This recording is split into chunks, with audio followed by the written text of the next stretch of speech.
Next we will consider that why India is a secularism. India को हम लोग secularism क्यों कहते हैं, क्या रीजन है India as a secular state क्या है, कि और भी कंट्री है तो इंडिया में सेकुलरिज्म क्यों कहा गया। देखो the Indian constitution mandate that the Indian state will be secular.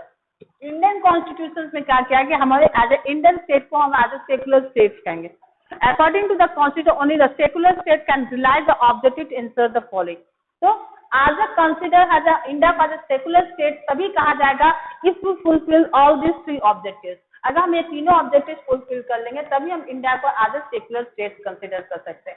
तो क्या ऑब्जेक्टिव है जो फुलफिल, चाहे जो भी कंट्री हो, नॉट इंडिया, कोई भी कंट्री अगर ये तीनों ऑब्जेक्टिव को फुलफिल करता है तभी हम आज उसको एज ए सेकुलर स्टेट और सेकुलर कंट्री कह सकते हैं। तो देखो फर्स्ट ऑब्जेक्टिव क्या है, that one religious community does not dominate others. First and most foremost objective for each and every country to be a secular state that the one religious community does not dominate another। मतलब एक religious community मतलब एक जात किसी दूसरे जात को dominate नहीं कर, मतलब किसी में भेदभाव नहीं कर सकते, मतलब किसी के ऊपर ऐसा प्रभाव नहीं कर सकते कि हाँ आप जबरदस्ती आप कोई डोमिनेट, मतलब किसी को भेदभाव मतलब डोमिनेट नहीं कर सकते हो। मतलब one religious community does not dominate another.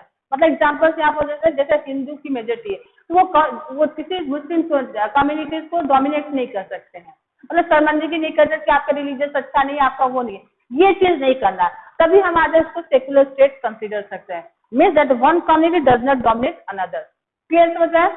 Next that some member do not dominate another member in the same religious community, that the some member do not dominate other member of the same religious community. इसका मतलब क्या हुआ, मतलब एक community, मतलब जैसे आप हमारे हिंदूज भी बता दे रहे हैं, हिंदूज में भी आप लोग देखते हैं हमारे कितनी जात होते हैं, अपर कास्ट है, लोअर कास्ट है, वो सब चीजें, मतलब वो भी है कि एक कम्युनिटी जो रिलीजियस सेम रिलीजियस से बिलोंग करते हैं वो भी कम्युनिटी एज अपर कास्ट और लोअर कास्ट में को डोमिनेट नहीं करेंगे। ठीक है, अपर कास्ट और लोअर कास्ट को इक्वल इंपॉर्टेंस दिया जाएगा। मतलब the member does not dominate other member of the same religious community. मतलब हिंदू धर्म में भी या मुस्लिम धर्म में या सिख में भी देखो हर चीज में आप लोग भी पहले पढ़ा कि हर में भी जात प्रथा है, मतलब हर में भी एक लोअर कास्ट अपर कास्ट का भेदभाव हमेशा रहता है। तो अगर सेकुलर स्टेट बनना है, सेकुलर कंट्री बनना है, then the community should not dominate the other community. मतलब सेम कम्युनिटीज रिलीजियस कम्युनिटी से बिलोंग करते हुए वो दूसरे कम्युनिटीज को डोमिनेट नहीं कर सकते। क्लियर समझ रहा है। And third objective that the state does not enforce any particular religious or not take any religious freedom of individual। मतलब स्टेट, यहाँ स्टेट या फिर से बोल रहे स्टेट्स को एज ए गवर्नमेंट कहा जा रहा है। ठीक है, the state does not enforce any particular, मतलब स्टेट हमारे कोई पर्टिकुलर रिलीजियंस को नहीं फोर्स करेगा और not take the any religious freedom of India, और किसी पर्टिकुलर फ्रीडम पे रिलीजियस को इंपॉर्टेंस भी नहीं देगा। मतलब यहाँ गवर्नमेंट का कोई इंटरफेरेंस नहीं है कि आप किसी पर्टिकुलर गवर्नमेंट को रिलीजियस को इंपॉर्टेंस दिया जाए। सपोज अगर हमारा गवर्नमेंट तो हमारा पीपल्स द्वारा बनाया जा रहा है तो उसमें भी वो मुस्लिम भी बन सकते हैं, हिंदू भी बन सकते हैं, क्रिश्चियन भी बन सकते हैं। तो ये चीज बोला गया कि अगर वो गवर्नमेंट के अंदर बन रहा है तो वो पर्टिकुलर किसी एक रिलीजियस को बेनिफिट्स नहीं देंगे, वो हर रिलीजियस को इक्वल इंपॉर्टेंस देंगे, हर इक्वल बेनिफिट देंगे, तभी हम एज इंडिया कंट्री को एज ए सेकुलर कंट्री कर सकते हैं। तो इंडिया सेकुलरिज्म क्यों, क्या यहाँ पर तो ये ऑब्जेक्टिव सीन दिया गया कि country have to become a secularism, he have to fulfil all the three objective. ना how India will be consider as a secular, क्यों इंडिया को सेकुलरिज्म कंट्री कहा गया, क्या रीजन था कि इंडिया को सेकुलरिज्म कंट्री कहा, क्योंकि इंडिया में इतने ज्यादा वास्ट रिलीजियस प्रैक्टिस किया जाए, इतने लैंग्वेजेस किया जाए, तो किस तरह से हमारे इंडिया में एज अ सेकुलरिज्म आया, क्या रीजन था। क्लियर ना। फर्स्ट रीजन क्या है, किस तरह से India as a secularism country consider किया, मतलब the Indian states work in a various way to prevent the above domination.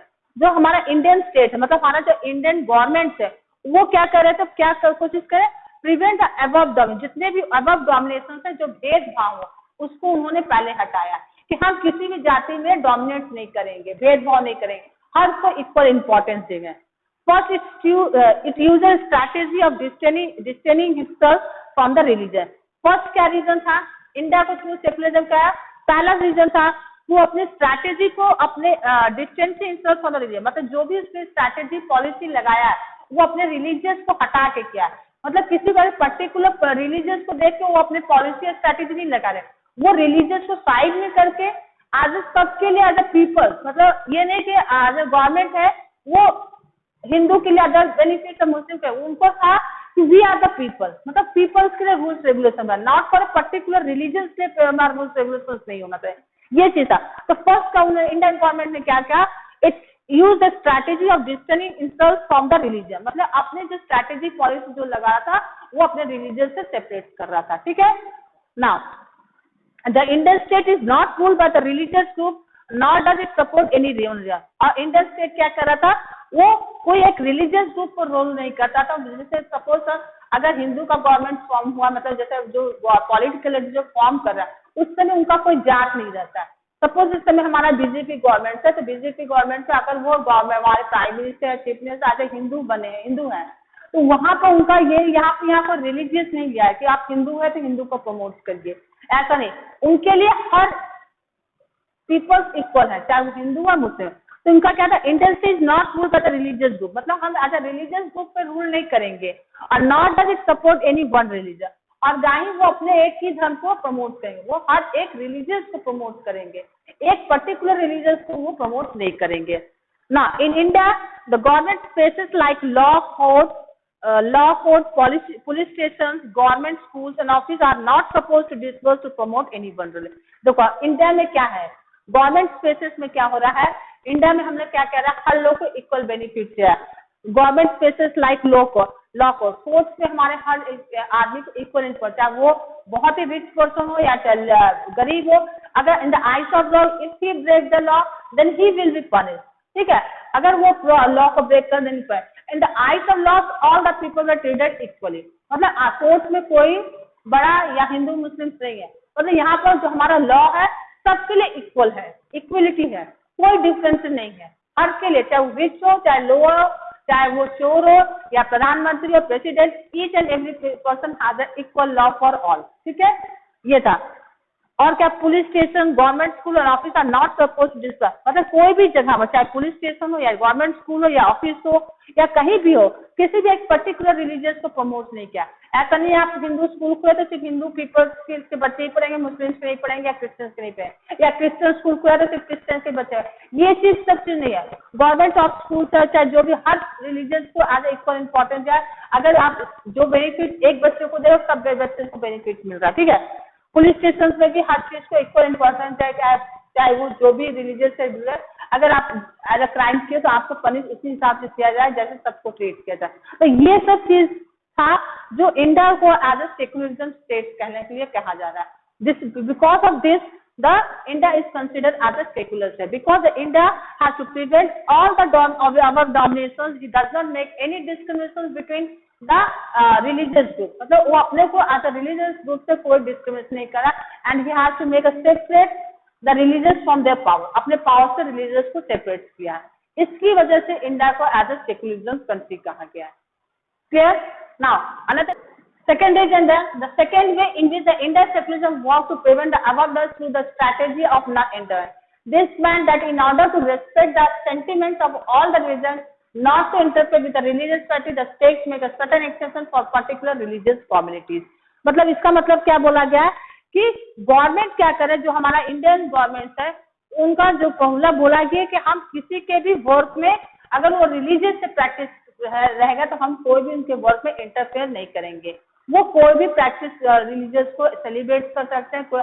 अगर सपोज कोई हिंदू है, हिंदू से वो मुस्लिम में कन्वर्ट कर सकता है, he was free to choose their religious, वो अपने फ्रीडम को चूज कर सकता है, रिलीजियस को चूज कर सकता है। देखो क्या लिखा है, the second one is the Indian was to prevent above domination through the strategy not of non interference, मतलब कोई भी स्ट्रैटेजी में अपना इंटरफेरेंस नहीं देगा। This means in order to respect the sentiment of all and not to interfere with the religious practice, मतलब उसके religious में कोई इंटरफेरेंस नहीं देंगे।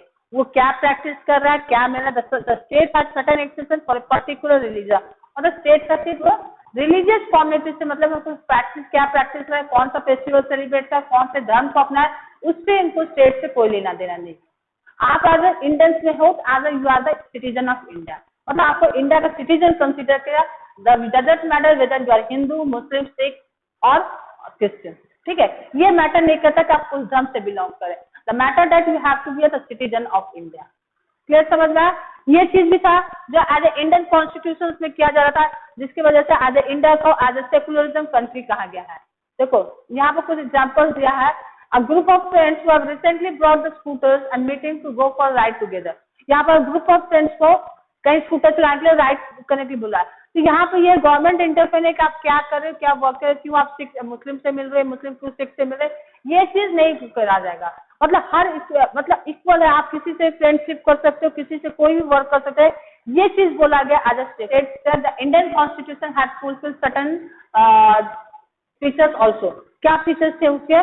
The same religion the upper, मतलब सेम रिलीजन, मतलब एक ऑब्जेक्टिव क्या था कि सेम रिलीजियस में अगर हम लोग लोअर कास्ट जो अपर कास्ट का एग्जाम्पल है उसमें भी अगर हमको डोमिनेट नहीं करना है किसी को, तो देखो the same upper Hindu caste dominate the member of the lower caste within this it in order to prevent the religious based exclusion and the discrimination of lower caste the Indian constitution ban of untouchability. अब यहाँ पर government ने क्या किया कि हम यहाँ पर अनटचेबिलिटी को बैन किया। यहाँ पर ऐसा कोई अगर सेम रिलीजन से बिलोंग करे तो अपर कास्ट और लोअर कास्ट कुछ नहीं था, हर पीपल इक्वल है। मतलब यहाँ पर उन्होंने क्या किया, अनटचेबिलिटी को हटा दिया। अनटचेबिलिटी आप लोगों ने पढ़ा था कि छुआछूत वाला जो भेदभाव था उसको बोला गया। तो यहाँ पर गवर्नमेंट ने क्या किया, अनटचेबिलिटी हटाया जाए कि हमारा कोई भी हमारे पीपल्स में कोई भी उच्च नीच का भेदभाव है, all the people be treated as equally. इसके वजह से इंडिया को as a secular state consider किया गया। देखो in this time the state is intervening in the religious order and in the social practice that is believe of discrimination and exclusion and that violates the fundamental rights of the lower caste who are the citizens of the country. Similarly, ensure the law relating to the equal identity, the right and respect, the state has to be interfere in the religious based personal law of the community. मतलब यहाँ पर क्या कहना था, government का कहना था कि चाहे वो कोई भी हो, चाहे हिंदू हो चाहे मुस्लिम हो, अगर उनके में भी रिलीजियस में भी अगर डिफरेंसेस है, अपर कास्ट लोअर कास्ट, तो वो भेदभाव हमको नहीं रखना है। आज इंडियन कॉन्स्टिट्यूशन में अगर हम ये चीज करते, अगर हम अनटचेबिलिटी लाते तो ये हमारा पर एक फंडामेंटल राइट्स को वॉलेट करे। कौन सा फंडामेंटल, मतलब right of equality. Fundamental rights क्या, हम बार बार आपको बता रहे, फंडामेंटल राइट्स का एक हमारा अधिकार है जो हमारा हमको बताता है कि हमारा क्या अधिकार है, हमको क्या क्या फैसिलिटीज गवर्नमेंट ने दिया, किसके लिए क्या दिया, ये चीज बताता है फंडामेंटल। तो ये लॉ का अगर वॉलेट कर रहा है तो वो government as a consider as नहीं करे एज ए सेकुलर स्टेट। तो उन्होंने क्या किया, ये अनटचेबल सिस्टम मतलब हर पीपल्स को एज ए इक्वली ट्रीट किया गया, इसलिए इसको बोला गया India as a secular state. तो ये जो सर्टेन जो 3 ऑब्जेक्टिव था जो हमने बताया था कि कंसिडर करता है एज ए सेकुलर स्टेट को, वो पूरे तीनों ऑब्जेक्टिव्स को इंडियन कॉन्स्टिट्यूशन और इंडिया कंट्री ने फुलफिल किया। That's why the India has consider as a secular state. समझ में आया ये क्यों इंडिया को सेकुलर स्टेट कंसिडर किया गया है। Now this is the last topic, that in what way Indian secularism differ from that of the other democratic country। तो यहाँ पर हमने कई भी बार बोला डेमोक्रेटिक कंट्री और कॉन्स्टिट्यूशन में क्या डिफरेंस है। Democratic means the people have choose their own representative, मतलब constitution means have certain rules and regulation. तो यहाँ पर बोला गया अदर डेमोक्रेटिक, मतलब जरूरी नहीं कि हर constitution as a democratic country कहा जाए, हर कॉन्स्टिट्यूशन डेमोक्रेटिक कंट्री नहीं करते, लेकिन all the democratic country have the constitution. मतलब हर कॉन्स्टिट्यूशन कंट्री वाले जो कॉन्स्टिट्यूशन है उसको हम लोग डेमोक्रेटिक कंट्री नहीं कर सकते, और हर डेमोक्रेटिक कंट्री को कॉन्स्टिट्यूशन होना जरूरी है। तो यहाँ पे बोला कि how India secularism differ from the other democratic country, मतलब इंडिया का जो सेकुलरिज्म है, जो इंडिया का किस तरह से इंडिया का सेकुलरिज्म हमारे अदर डेमोक्रेटिक कंट्री से डिफर है। तो यहाँ पे एग्जाम्पल ऑफ यूएसए का दिया गया कि किस तरह USA as a democratic country had a differ secularism than Indian secularism. मतलब इंडिया का जो सेकुलरिज्म सिस्टम है हमारे यूएसए के सेकुलरिज्म सिस्टम से क्या डिफरेंट है। देखो क्या लिखा है, some of the above objective are similar to those that have included in the constitution of the secular democratic country in the part of the world. तो जो हमारा अबव ऑब्जेक्टिव था, जो हमने ऑब्जेक्टिव बताया था कि how to become if the country have to make a secular state then you have to fulfil the certain objective. तो यहाँ पर बोला कुछ सिमिलर ऑब्जेक्टिव था जो अदर कंट्रीज में भी लागू हुआ था। For example, the first amendment of the USA Constitution forbids the legislature from making the law। तो क्या था, यूएसए में जो कॉन्स्टिट्यूशन बना गया था, legislature from making the law respecting and establishing the religious, मतलब यहाँ पे था कि एक रेस्पेक्ट और एस्टैब्लिशिंग द रिलीजियस, मतलब यहाँ पर भी बोला गया कि हम हर एक रिलीजियस को रेस्पेक्ट करेंगे और अपना रिलीजियस एस्टैब्लिश कर सकते हैं। ठीक है, और that prohibit the free exercise of religion, मतलब वो भी मतलब कोई भी एक्सरसाइज हम लोग रिलीजियस को प्रैक्टिस कर सकते हैं, ऐसा कोई नहीं तो फोर्स कर सकते हैं। Now what is mean by the word establishment, यहाँ एस्टैब्लिशमेंट का मतलब क्या है, is that the legislature can not declare any religion as the official religion, मतलब लेजिस्लेचर मतलब यहाँ पर जो लॉ बनाया गया था, यहाँ पर बोला गया है कि लॉ कभी नहीं बोलेगा कि एक पर्टिकुलर रिलीजियस को आपको प्रमोट करना है, ठीक है, मतलब legislature can not declare any religion as the official, मतलब वो किसी एक पर्टिकुलर रिलीजियस को एज ए ऑफिशियल रिलीजियस नहीं बताएगा कि पर्टिकुलर रिलीजियस ही कंसिडर कहा जाएगा as a important, nor can they give a preference to any one religion in the use of the separation between the state and the religious mean that neither the state or the nor the religion can interfere in the affairs of one another, मतलब यहाँ पर secular state होने के लिए, secular country होने के लिए हमको अपने रिलीजियस से और स्टेट पावर्स को अलग करना पड़े, तभी हम आज सेकुलर स्टेट कहला सकते हैं, ठीक है। तो यूसी में भी सेम चीज था, उसमें भी आज कोई एक पर्टिकुलर रिलीजियस को में कोई इंटरफेरेंस नहीं करता, कोई पर्टिकुलर रिलीजियस को ऑफिशियल रिलीजियस नहीं कंसिडर किया और अपने पावर्स को भी आज रिलीजियस से अलग किया है कि कोई भी पीपल रिलीजियस को प्रैक्टिस कर सकते हैं, उसमें आज गवर्नमेंट का कोई इंटरफेरेंस नहीं रहेगा। क्लियर समझा ना। अब इंडिया में क्या है हमारा सेकुलरिज्म का कारण, इंडिया को कैसे सेकुलरिज्म कहा जाता है, there is one significant way in which India's secularism differs from the dominant understanding the secularism practice in the United States of America। अब बोला है क्या रीजन है कि हमारा इंडियन सेकुलरिज्म हमारे यूनाइटेड स्टेट्स से डिफरेंस है, secularism United states. This is because unlike the strict separation between the religious and the state, in America secular, the Indian secular, the state can interfere the religious affairs। देखो अब यहाँ पर क्या बोला गया, there is a strict separation between the religious and the state। अब यहाँ पर क्या बोला जा रहा है कि अमेरिका में जो हमारा बोला गया स्ट्रिक्ट रूल्स रेगुलेशन बोला गया कि हमारे सेपरेशन करें रिलीजियस और स्टेट्स में।